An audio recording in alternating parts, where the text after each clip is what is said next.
माँ आदिशक्ति की इच्छा के बिना इस संसार का एक पत्ता भी नहीं हिल सकता। वही माँ इस संसार में ब्रह्मचारिणी का रूप धारण करके आईं और पत्तों तक का त्याग कर दिया ताकि मनुष्य को तपस्या के महत्व और उसकी शक्ति के बारे में बता सके। आज के इस वीडियो में हम माँ के दूसरे स्वरूप ब्रह्मचारिणी को एक अलग दृष्टिकोण से जानने का प्रयास करेंगे। तो आइए वीडियो शुरू करते हैं। शिव और शक्ति कभी अलग हो ही नहीं सकते, पर ये जो कथाएं हैं, ये जो लीलाएं हैं, ये कुछ हमें समझाने के लिए रची गई हैं। सती माता के देह त्याग के बाद शिव जी पूरी तरह से वैरागी हो गए। इधर माता सती ने फिर से हिमालय के घर में पुत्री के रूप में जन्म लिया।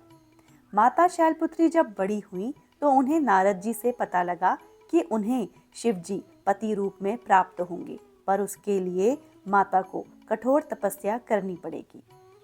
माँ ने एक हाथ में कमंडल और दूसरे में माला धारण की और वे जंगल की ओर तपस्या करने के लिए निकल पड़ी। उन्होंने कई हजारों वर्षों तक केवल फल मूल खाकर ही अपने जीवन का निर्वाह किया। खुले आसमान के नीचे धूप और वर्षा को झेलते हुए वो शिवजी की तपस्या में लीन रही। एक समय ऐसा आया कि उन्होंने फल मूल का त्याग करके सिर्फ सूखे बेलपत्र ही भोजन के रूप में लेने शुरू कर दिए। इतना होने पर भी जब शिवजी प्रसन्न नहीं हुए तो फिर माँ ने पत्तों का भी त्याग किया और निराहार ही कठोर तप करती रही। उनकी ये तपस्या देखकर सारे ऋषि मुनि देवी देवता अचंभित हो गए, क्योंकि संसार में ऐसी तपस्या ना तो आज तक किसी ने की थी और ना ही भविष्य में कोई करेगा।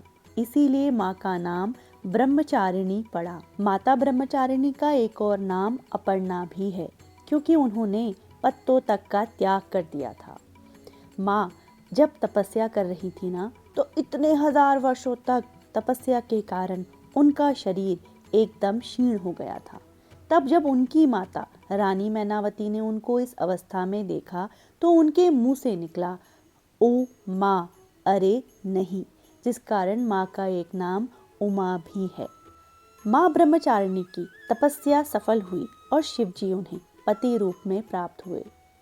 प्रेम कहानी का इससे अनूठा उदाहरण कहाँ ही मिलेगा कि देखो, जिस बेलपत्र को खाकर माँ ने शिवजी की उपासना की थी, आज वही बेलपत्र शिवजी पर चढ़ाए जाते हैं, क्योंकि वो शिवजी को अति प्रिय हैं। माँ ब्रह्मचारिणी के साधक के मन में तप, संयम, दृढ़ता और संकल्प की शक्ति अपने आप ही आ जाती है। उसके जीवन में आने वाली किसी भी कठिनाई का वो पूरी दृढ़ता के साथ मुकाबला कर पाता है और संसार में हर वस्तु उसके लिए उपलब्ध हो जाती है। दधाना कर पद्माभ्याम क्षमाला कमंडलु देवी प्रसीदतु मयि ब्रह्मचारिण्यनुत्तमा। माँ ब्रह्मचारिणी की कृपा हम सब पर सदा बनी रहे, इसी आशा के साथ आज के इस वीडियो को यहीं एंड करती हूँ। जय श्री राम।